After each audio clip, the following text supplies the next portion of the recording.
হয় হেক্সা আর হচ্ছে বিশ্বকাপ। মিশন হেক্সার কি এবার হারার মিশন হেক্সা হবে না জয়ের মিশন হেক্সা হবে? বললে তো মন খারাপ হয়ে যাবে বেচারাদের, বুঝতে হবে।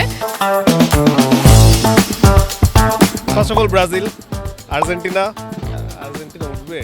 আচ্ছা রাখলাম জার্মানি আর ফ্রান্স। অবশ্যই Argentina, France, Portugal, Spain. Spain এবং ফ্রান্স এদিক থেকে আসবে, সেমিফাইনাল খেলবে, এবং ওদিক থেকে ব্রাজিল এবং পর্তুগাল। আর্জেন্টিনা উঠতে পারে, তারপর ফ্রান্স। আরেকটা দেশ যদি হচ্ছে লাস্ট ওয়ার্ল্ড কাপে হচ্ছে গিয়ে চমক দেখাইছিল, জানি না হবে কিনা, মরক্কো। আর হচ্ছে আপনার আরেকটা হচ্ছে Spain. Brazil, Argentina, Spain, France. প্রথমে আর্জেন্টিনা, তারপরে স্পেন, ফ্রান্স এবং ফাইনালে আমি রাখতে চাচ্ছি হচ্ছে নেদারল্যান্ডসকে। গতবার ফাইনালে ফ্রান্সের খেলা খুব দুর্দান্ত দেখলাম। ব্রাজিল এবং আর্জেন্টিনা তো all time fan favourite. Underdog হিসেবে নেদারল্যান্ডকে খুব ভালো দেখতেছি। ফার্স্টে ব্রাজিল, তারপরে জার্মান, স্পেন, আর্জেন্টিনাকে জোর করে রাখলাম। স্পেন, ফ্রান্স, আর্জেন্টিনাকে আমি তৃতীয় নম্বরে রাখবো এবং চতুর্থ নম্বরে অবশ্যই ব্রাজিল। আমার কাছে মনে হয় এমবাপ্পে। হ্যাঁ, এমবাপ্পে তো করতে পারে মনে হয়। No doubtful Kylian Mbappe. I think Mbappe. Neymar আমার মতে এমবাপ্পে এবার খুব বেশি গোল করবে, কারণ সে এই বয়সে যতগুলো ওয়ার্ল্ড কাপ খেলছে এর মধ্যে সে যতগুলো গোল করছে এটা অন্য কোনো প্লেয়ার, সে তো আরো, তার তো ক্যারিয়ার এখনো লম্বা আছে। এটা অবশ্যই লামিন ইয়ামাল। লাস্ট টাইম যেহেতু মরক্কো দেখাইছিল, এবারও দেখাই দিতে পারে, কোনো কিছু বলা যাচ্ছে না আসলে। তাহলে আমি ইরানকে বলবো। নেদারল্যান্ডস।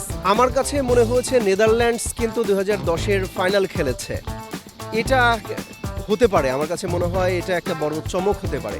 এছাড়া ক্রোয়েশিয়া, নেদারল্যান্ডস আমার কাছে মনে হয় যে অবাক হওয়ার কিছু থাকবে না। তারা যদি ফাইনালও খেলে এবং কি চ্যাম্পিয়নও হয়, আমি অবাক হব না। আমার মতে নেদারল্যান্ড। জাপান দলটা এত নান্দনিক টিকে টাকা ফুটবল খেলে, তারা যে কোনো সময় চমক দেখাতে পারে। একই সাথে তাদের সাথে আমি রাখবো মরক্কো।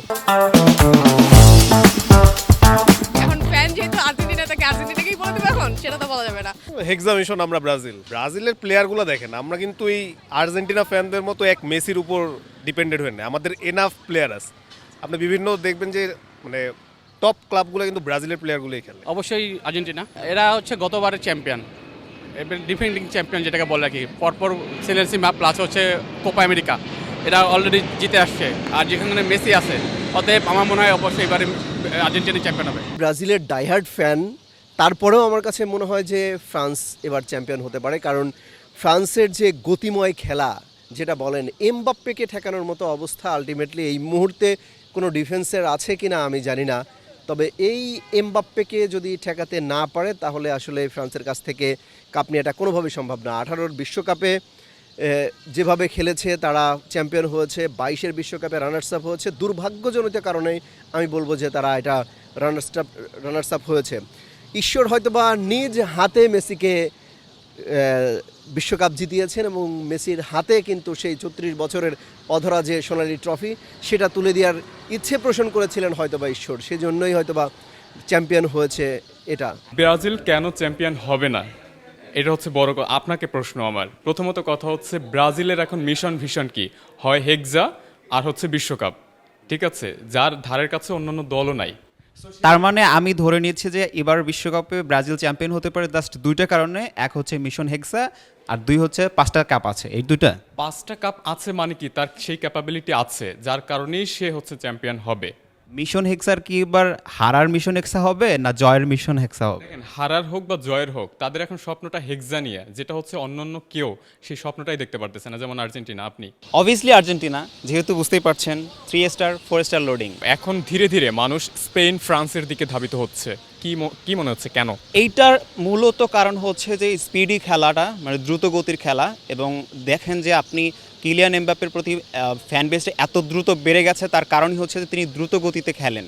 একই সাথে হচ্ছে যে তরুণদের যে উদ্যম শক্তিটা, সেটা লামিন ইয়ামালের মধ্যে আছে এবং হচ্ছে কিলিয়ান এমবাপ্পের মধ্যে আছে, যে কারণে তরুণ নির্ভর দলগুলোকেই এখন সবচেয়ে বেশি এগিয়ে রাখা হয়। আমি ফ্রান্স দেখতে চাই যে ফ্রান্স এবার জিতুক, কজ গতবারে তাদের ফাইনালে হেরে যাওয়াটা আমার, না আমি ফ্রান্সের সাপোর্টার না, কিন্তু গতবার তাদের ফাইনালে হেরে যাওয়াটা আমাকে খুব মানে মনে হচ্ছে ডিজার্ভ ইট, কিন্তু পারে নাই।